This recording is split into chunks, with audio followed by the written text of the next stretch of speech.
हमारा परिवार शक्ति एक अच्छे परिवारों में गिनती था, संपन्न परिवारों में गिनती था। मेरे पिताजी बहुत दिलेर थे। शहर में कोई भी नई चीज आती थी तो सबसे पहले हमारे घर में आती थी। शक्ति शहर में, पूरे शक्ति शहर में मेरे पिताजी ही एक ऐसे आदमी थे जो दिवाली पर अपने यहाँ कर्मचारियों को, काम करने वालों को कपड़े दिया करते थे, नए कपड़े दिया करते थे, मिठाइयाँ दिया करते थे। एक प्रकार से हम लोग थे मध्यम श्रेणी के ही लोग, मध्यम श्रेणी का ही परिवार था, पर उसके बाद भी बिल्कुल रईसों के समान हमारा जीवन था।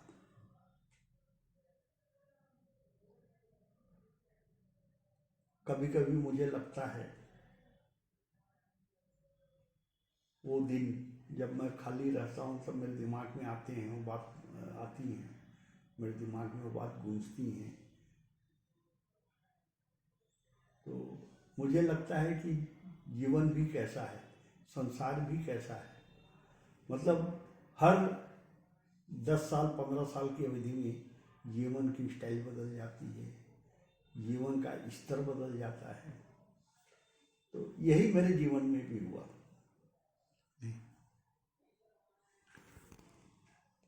वो बचपन की ऐसी कुछ घटनाएं कैसा? जब मैं छोटा था तो बहुत शर्मिला था, अपनी बात को कहने में झिझकता था, किसी के सामने बोल नहीं पाता था।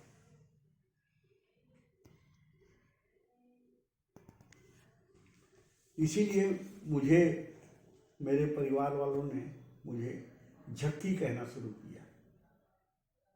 मेरा बचपन का नाम झक्की। 7-8 साल की उम्र तक मेरा नाम झक्की के नाम से ही मेरे को रखा गया। मेरा नाम छेदीलाल भी इसलिए रखा गया कि उस समय बच्चों की मरने की संख्या बहुत ज़्यादा हुआ करती थी। मेरे भी 7-8 भाई पैदा हुए थे, पर बचे हम लोग केवल 3 थे। तो जब मैं पैदा हुआ तो इसीलिए मेरा नाम छेदीलाल रखा गया, मेरा नाक छेदाया गया। और गंदा नाम इसीलिए रखा गया कि मैं समय से पहले न मरूं, जीवित रहूं, इसीलिए मेरा नाम भी रखा गया। जी।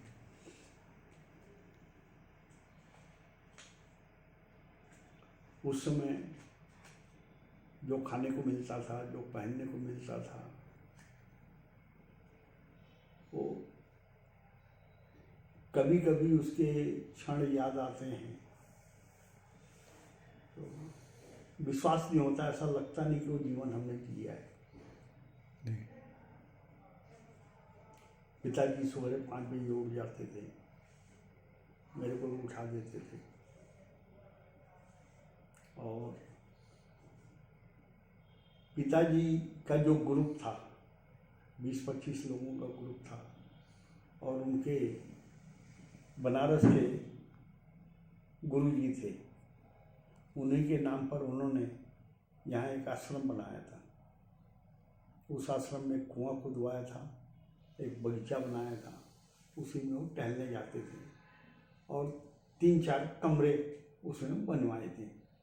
एक कमरे में वो गुरुजी की फोटो रहती थी, वहाँ आराधना की जाती थी, पूजा पाठ भजन कीर्तन जो भी होना था वो वहाँ होता था।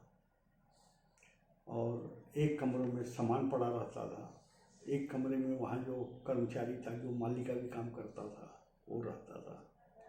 और एक कमरा कभी महाराज आए तो उनके रहने के लिए, कोई और अतिथि आ जाए उनके रहने के लिए, ऐसा करके वो कमरे बना रखे थे।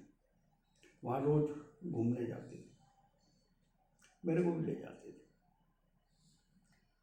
पर शर्मिला स्वभाव होने के कारण मैं कुछ पूछ नहीं पाता था। कुछ बता नहीं पाता था।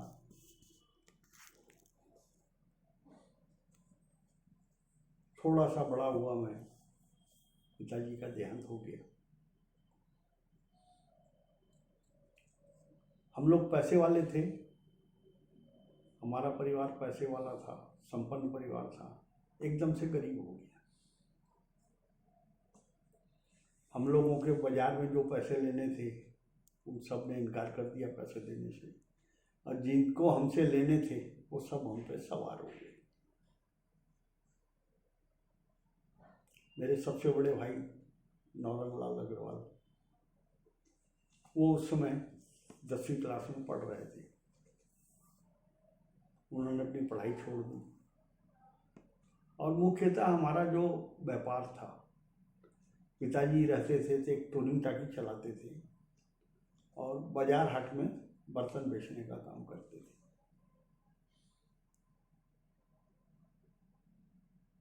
वो टूरिंग टाकी भी बिक गई, बर्तन भी सारे साफ हो गए, जो एक दो जमीनें थी, प्लाट थे, वो भी बिक गए। जब हमारे भाई ने अपनी पढ़ाई छोड़ के काम चालू किया तो वही बाजार हाट का काम शुरू किया। अब बाजार हाट जाते थे बर्तन लेके। मैं तो छोटा था, मैं तो उस बात को समझता नहीं था कि अब हम लोग गरीब हो चुके हैं। हम लोगों के दिन पहले जैसे दिन नहीं है, इसका एहसास नहीं था मुझे। आज उस घटना को मैं जब विचार करता हूँ, जब सोचता हूँ तो लगता है कि देखिए बचपन में भी हमने कितना मतलब अनजान थे, कितनी तकलीफ उठाई थी हमने। मेरे दोस्तों के पास में उस समय हाफ स्वेटर पहनने का चलन था, सबके पास हाफ स्वेटर थी। मेरे पास हाफ स्वेटर नहीं थी, मेरे पास फुल स्वेटर थी, और सबके पास हाफ स्वेटर भी थी, फुल स्वेटर भी थी, पर मेरे पास हाफ स्वेटर नहीं थी। मैं घर में रोज बोलता था मेरे को हाफ स्वेटर दिला के दो, मेरे सब दोस्तों के पास स्वेटर है। तो घर वाले दिलाते नहीं थे, हाँ एक दो दिन दिला देंगे ऐसा करके टरकाते थे। आधी ठंड जा चुकी थी। एक दिन मैं जीत मर गया, आधी ठंड तो निकल गई, कब दिलाओगे? तो धीरे धीरे टरका रहे हो, मेरे को दिलाओगे नहीं। मैं अड़ गया, मैं आज खाना नहीं खाऊंगा। मैं अड़ गया, मैं आज स्कूल नहीं जाऊंगा।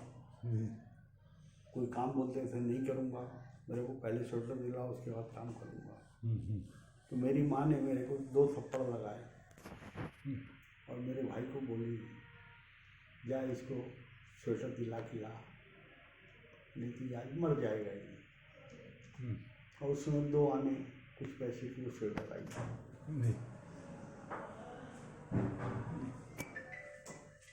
आज भी मेरे दिमाग में जो कुछ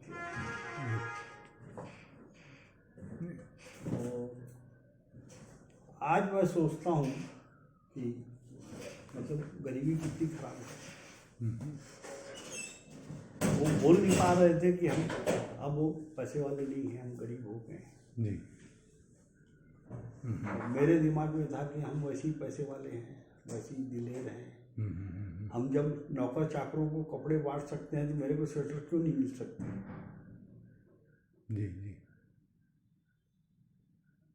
फिर उसके बाद थोड़ा सा बड़ा हुआ, उस समय तो एडमिशन कान को ऐसा ऐसा पकड़ते थे, उल्टे हाथ से कान को पकड़ लिए तो एडमिशन के लायक हो गए।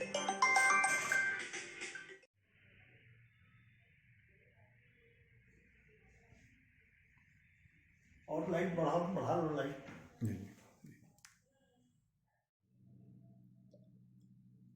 धीरे धीरे मैं मुखर भी होता गया। मेरे को लगता था कोई गलत बात बोलता है तो उसका विरोध करता था, मैं तर्क भी करने लग गया। ये समझ लो 4वीं 5वीं के आसपास की, 4वीं 5वीं क्लास में रहा हूँ तब की बात है।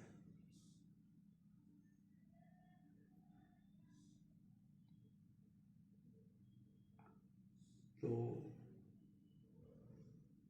जब मैं तर्क करना चालू किया तो मेरा जो है ना झक्की शब्द से मेरा पेन छूट गया। अब ये झक्की नहीं रहा, ऐसा हो गया। और कई बार मेरे तर्कों से परेशान भी हो जाते थे, घर वाले भी परेशान हो जाते थे, बाहर वाले भी परेशान हो जाते थे, टीचर भी परेशान हो जाते थे। मैं धीरे धीरे मुखर होता गया, टीचर से भी झगड़ने लगा, प्रिंसिपल से भी झगड़ने लगा, घर में भी झगड़ने लगा। नहीं, गलत बोल रहे हो, ऐसा हो नहीं सकता, ऐसा होगा। उस तर्क और बहस के कारण धीरे धीरे धीरे धीरे मेरी छवि दूसरी बनने लगी। मतलब ये छवि नहीं रही कि ये सीधा साधा है, झक्की है, ये छवि बदल गई मेरी छवि। जी।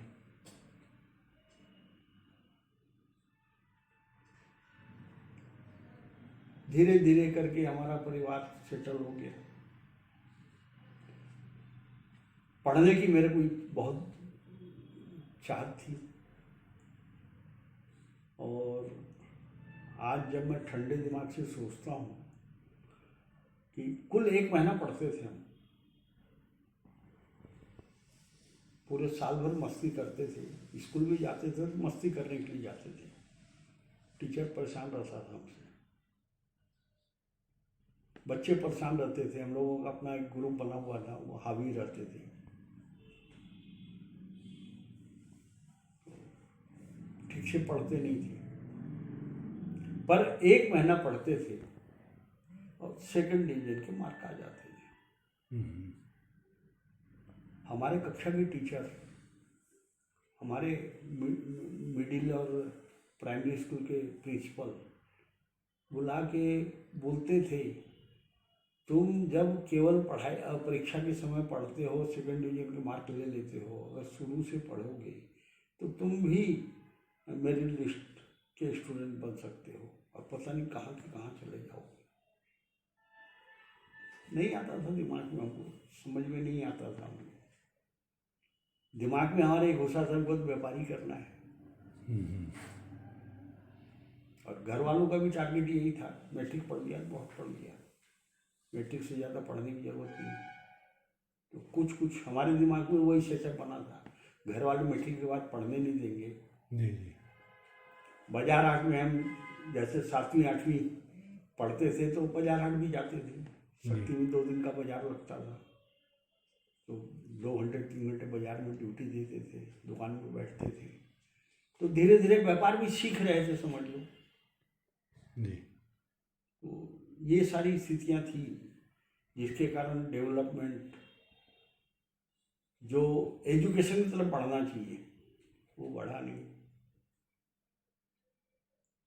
एजुकेशन में जो क्वालिटी एजुकेशन की तरफ जाना चाहिए वो गया नहीं। पर इसका एक असर ये जरूर पड़ा कि मैं समाचार पत्र पढ़ने लग गया। मतलब 7वीं 8वीं से समाचार पत्र पढ़ने लग गया था, खोज खोज के पढ़ता था। और पूरे मोहल्ले में कुल 4-5 पेपर आते थे, चारों पांचों के यहाँ, या तो उन्हीं के यहाँ जाके बैठ के पढ़ता था, मांग के लेके आता था पेपर। और एक पेपर समझ लो कम से कम 10 जगह जाता था। जो खाली रहते थे, जो इंटरेस्टेड रहते थे समाचार, जा रहे उसके यहाँ पेपर खाली होगा, लेके आ। फिर बाकायदा पढ़ने के बाद वो भिजवाता भी था वापस। मतलब एक पेपर कम से कम 5-7 घरों में 5-7-10 लोगों के बीच में जाता था। और आपस में चर्चा करके, अरे मैं नवभारत मंगा रहा हूँ तो तू देशबंधु मंगा लेना, तू बिलासपुर टाइम्स मंगा लेना। मतलब इस प्रकार आपस में हम लोग चर्चा होती थी, महाकौशल मंगा लेना। इस प्रकार की चर्चा हो के मोहल्ले में अलग अलग पेपर आए करके उस हिसाब से। तो उस समय जो डिवाइडेशन था समाचार पत्र में, बच्चों के लिए फोटो की कहानियाँ सीरियल चलती थी, कार्टून आते थे और उसमें 2-3-4 लाइन लिखी रहती थी और सीरियल चलती थी। तो एक बहुत ललक थी उस सीरियल को पढ़ने की। कोई सीरियल छूटे मत, ये ललक थी। दूसरा क्या, बच्चों की कहानियाँ आती थी उसमें, बहुत ललक थी। बच्चों की कहानियाँ पढ़ने में बहुत इंटरेस्टेड थे। समाचार तो पढ़ते नहीं थे, पर बाकी इन चीज़ों में पढ़ने में इंटरेस्ट था। थोड़े से और बड़े हुए, थोड़ा सा और बुद्धि का विकास हुआ, तो बीच बीच में उसमें महापुरुषों के ऊपर में लेख आते थे,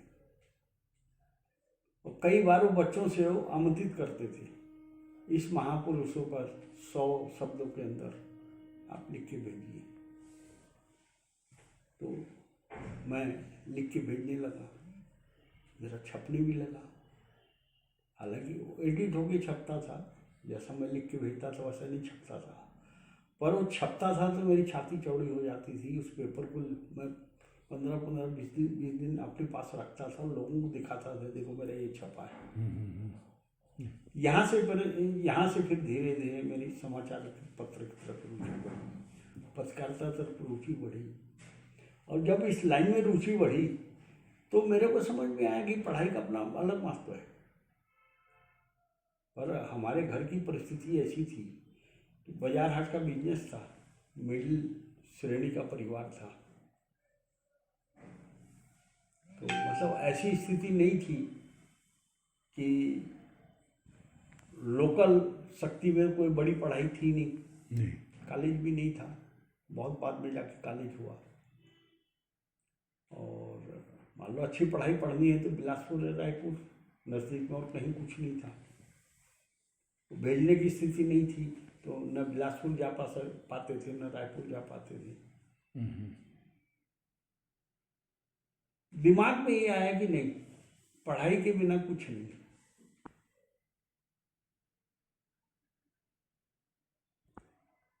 मैं 10वीं क्लास में था, मेरे रिश्ते आने शुरू हो गए।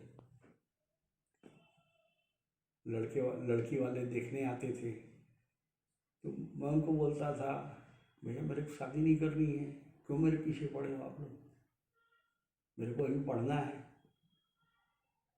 घर वाले भी परेशान थे, क्योंकि उस समय लड़की 12 से ऊपर हो जाए, 12 साल 13 साल से ऊपर हो जाए तो बड़ी हो गई, ऐसा बोलते थे।